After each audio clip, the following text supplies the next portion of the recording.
27वां question देखिए। 27वें question में हमें बता रखा है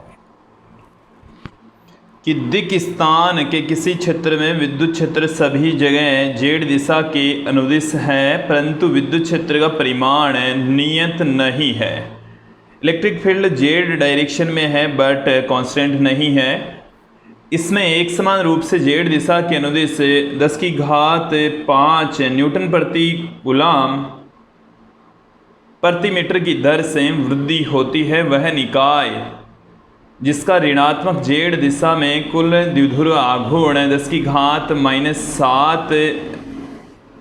कूलम इंटू मीटर के बराबर है, कितना बल और बल आघूर्ण अनुभव करता है। एक बार इस क्वेश्चन को समझ लीजिए कि ये हमारे पास में है जेड एक्सिस। मैं इस डायरेक्शन में जेड एक्सिस को ले लेता हूँ और ये हम ले लेते हैं एक्स एक्सिस। हमें केवल जेड एक्सिस का ध्यान रखना है। ये है प्लस में जेड एक्सिस और ये है माइनस जेड।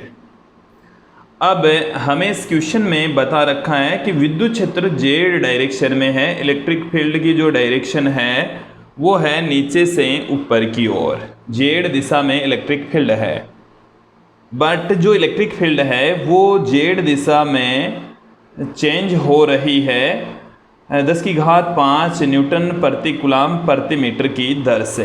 तो देखिए जो विद्युत क्षेत्र है dE/dZ, यह है जेड दिशा में विद्युत क्षेत्र में परिवर्तन की दर। वो हमें क्वेश्चन में 10⁵ न्यूटन प्रति कूलम प्रति मीटर दे रखी है। देखिए दोस्तों, इसको एक बार समझ लीजिए। ये वैल्यू हमें दे रखी है।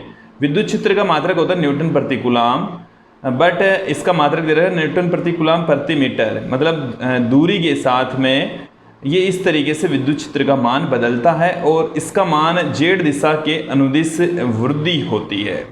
क्लियर। साथ में हमें ये बता रखा है कि ऋणात्मक जेड दिशा में कुल द्विध्रुव आघूर्ण, एक निकाय है द्विध्रुव है, इसका द्विध्रुव आघूर्ण ऋणात्मक जेड एक्सिस की दिशा में है 10⁻⁷ कूलम इंटू मीटर। देखिए पॉजिटिव जो जेड एक्सिस है उसको हम धनात्मक लेकर चल रहे हैं, तो ऋणात्मक जेड दिशा में यदि द्विध्रुव आघूर्ण है तो उसको हम लेकर चलेंगे माइनस में। हमें इस क्वेश्चन में पूछा है कि फोर्स कितना काम कर रहा है, साथ में टो कितना काम कर रहा है। ये दो वैल्यू पूछी है। देखिए यहाँ पर विद्युत द्विध्रुव इस तरीके से रखा हुआ है, जिसके ऊपर जो द्विध्रुव आघूर्ण है वो ऋणात्मक जेड दिशा में है। इसका मतलब है कि द्विध्रुव आघूर्ण की जो डायरेक्शन है वो ये है, P नीचे की ओर है, जेड ऊपर की ओर है। इस तरीके से इस डायग्राम के अकॉर्डिंग ये नीचे की ओर तभी होगा जब ये माइनस क्यू आवेश हो, ये प्लस क्यू आवेश हो, क्योंकि विद्युत द्विध्रुव आघूर्ण की जो डायरेक्शन है वो ऋणावेश से धनावेश की ओर होती है। तो ये माइनस क्यू चार्ज इधर है, प्लस क्यू चार्ज इधर है। इस तरीके से ये डायग्राम बनेगा, जबकि जेड जो डायरेक्शन है वो ऊपर की ओर है और विद्युत क्षेत्र भी ऊपर की ओर है। क्लियर। अब देखिए दोस्तों, हमें यहाँ पर ज्ञात करना है बल।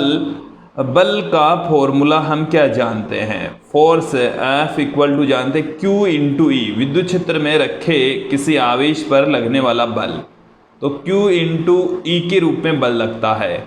और यहाँ पर जो E है वो चेंजेबल है, वेरिएबल है, इसलिए मैंने इसको Q × DE से पुट किया है। अब देखिए इसको मैं जेड से यदि ऊपर नीचे गुणा कर दूं तो DE/dZ × dZ। यहाँ पर दो आवेशों का निकाय है ये, एक आवेश प्लस Q, दूसरा आवेश है माइनस Q, और दोनों आवेशों के बीच की जो डिस्टेंस है वो है dZ। बहुत ही अल्प दूरी पर अवस्थित होते हैं। तो Q × dZ इंटू मैंने इसको लिख दिया DE/dZ, ऐसे हमने इसको पुट कर दिया।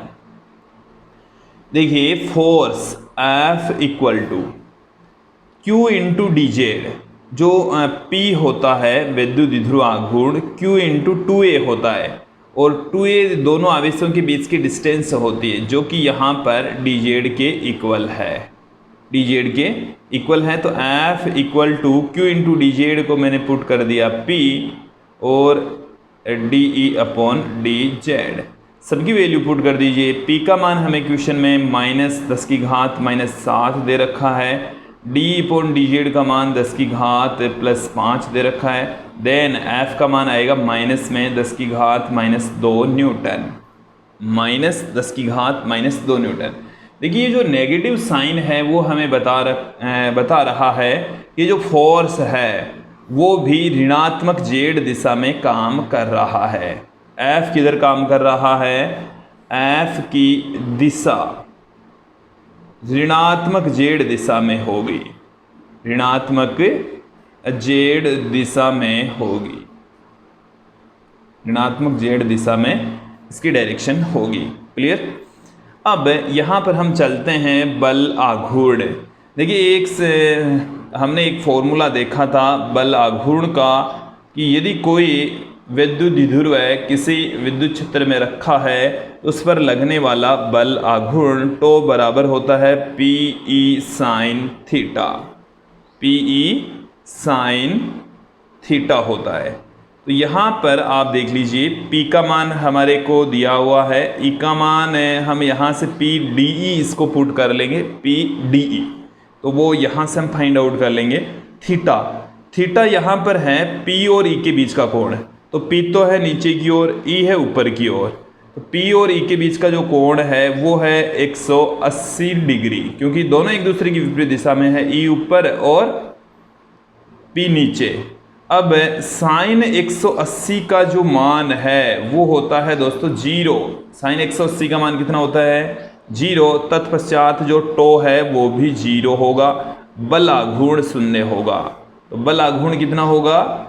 बल आघूर्ण टो बराबर 0 होगा। तो इस क्वेश्चन का जो सॉल्यूशन है टो बराबर 0 और एफ बराबर -10⁻2 न्यूटन होगा।